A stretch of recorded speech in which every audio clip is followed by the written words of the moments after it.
വയനാട് എന്ന സ്വർഗത്തിലേക്കുള്ള കവാടമാണ് വൈത്തിരി. സഹ്യപർവ്വതത്തിലെ താമരശ്ശേരി ചുരം കടന്ന് സമതലത്തിലേക്ക് കടക്കുമ്പോൾ അതുല്യ കാഴ്ചകളാണ് വൈത്തിരി എന്ന ടൂറിസം ഗ്രാമം നൽകുന്നത്. മഞ്ഞും കാടും തടാകങ്ങളും മലനിരകളുമുള്ള വൈത്തിരിയെ വയനാടിന്റെ മിനിയേച്ചറായി കണക്കാക്കാം. ജലാശയ കാഴ്ചകളാണ് വൈത്തിരിയെ മറ്റു വയനാടൻ കാഴ്ചകളിൽ നിന്ന് വ്യത്യസ്തമാക്കുന്നത്. 2 തടാകങ്ങളും ഒരു ഗോത്രവർഗ ഗ്രാമവും വൈത്തിരിയുടെ ഹൃദയത്തിലുണ്ട്. താമരശ്ശേരി ചുരം കയറിയെത്തുമ്പോൾ ചങ്ങലമരം കാണാൻ ആരും മറക്കാറില്ല. ചുരത്തിന് വഴി കാണിച്ചു നൽകിയ കരിന്തണ്ടൻ എന്ന ആദിവാസി മൂപ്പന്റെ പ്രതിമയാണിത്. ചങ്ങലയിട്ട മരം കൂടി ഇവിടെയുണ്ട്. ആദ്യം എന്നൂരിലേക്ക് പോകാം.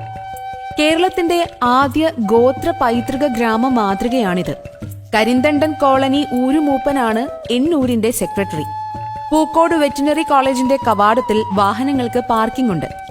ഓൺലൈനായി ബുക്ക് ചെയ്യണം എന്നൂര് സന്ദർശിക്കാൻ. ട്രിപ്പ് ജീപ്പുകളിൽ കയറി കുന്നിന് മുകളിലേക്ക് പോകാം. 1.8 കിലോമീറ്ററാണ് ദൂരം. എന്നൂരെന്നാൽ എന്റെ ഊര് എന്നത് തന്നെ അർത്ഥം. വയനാട്ടിലെ ഗോത്രവിഭാഗങ്ങളുടെ മാതൃകകൾ കുന്നിന് മുകളിൽ കുടിലുകൾ നിർമ്മിച്ചിട്ടുണ്ട്. കാറ്റുകൊണ്ടിരിക്കാൻ വെറുമൊരിടം എന്നതിലുപരി ഗോത്രവിഭാഗത്തിന്റെ ഉന്നമനത്തിലുള്ള സംരംഭമാണ് എന്നൂര്. മുൻപുണ്ടായിരുന്ന പ്രിയദർശിനി എസ്റ്റേറ്റിന്റേതായിരുന്നു ഭൂമി. 25 ഏക്കറിലാണ് ഇപ്പോൾ എന്നൂരുള്ളത്. മൺകുടിൽ പോലെ നിർമ്മിച്ച 10 കുടിലുകൾ ഇവിടെയുണ്ട്. കുന്നുകളിലേക്ക് നടക്കാം.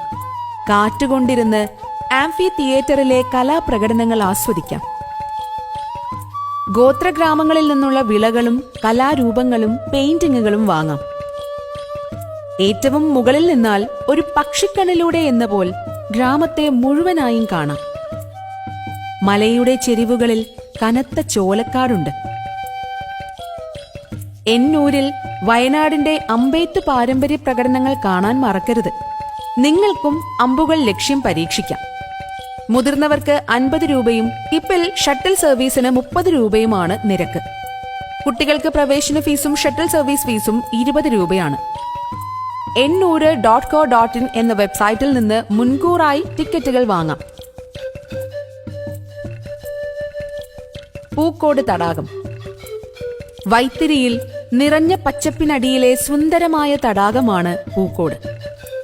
13 ഏക്കറിൽ പരന്നു കിടക്കുന്ന തടാകത്തിലെ ബോട്ടിംഗ് ആണ് അവിസ്മരണീയം. പെഡൽ ബോട്ടുകളിൽ സകുടുംബ യാത്രികർ ഉല്ലസിക്കുന്നു.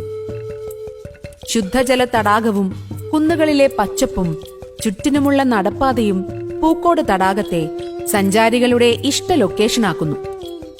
വാഹനം പാർക്ക് ചെയ്ത് കുറച്ചു ദൂരം നടക്കണം. പച്ചപ്പിന്റെ ഇരുട്ടിലാണ് പൂക്കോട് തടാകത്തിന്റെ കവാടം. കുഞ്ഞു ബോട്ടുകളാണ് കൂടുതൽ. ശരാശരി 6.5 മീറ്റർ താഴ്ചയുണ്ട് തടാകത്തിന്.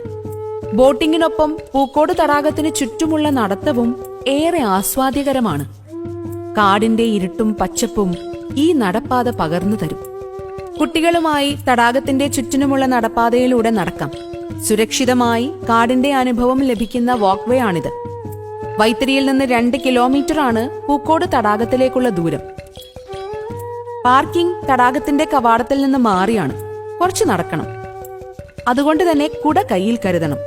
തടാകത്തിന് ചുറ്റും നടക്കുമ്പോഴും മഴ കൊള്ളാതിരിക്കാൻ ഇത് ഉപകാരപ്പെടും. കർലാട് തടാകം. വയനാട്ടിൽ ഒരു തടാകത്തിന് മുകളിലൂടെ സിപ്പ് ലൈൻ യാത്ര ആസ്വദിക്കണോ? കർലാട് തടാകത്തിലേക്ക് ഡ്രൈവ് ചെയ്യാം. ഏറ്റവും ഉയരമേറിയ സിപ്പ് ലൈൻ കൂടിയാണ് കർലാടിൽ. ഗ്രാമാന്തരീക്ഷമുള്ള ശുദ്ധജല തടാകത്തിലെ ബോട്ടിംഗും രസകരമാണ്. വൈത്തിരിയിൽ നിന്ന് പടിഞ്ഞാറത്തറയിലേക്കുള്ള പാതയിലാണ് കർലാട് തടാകം.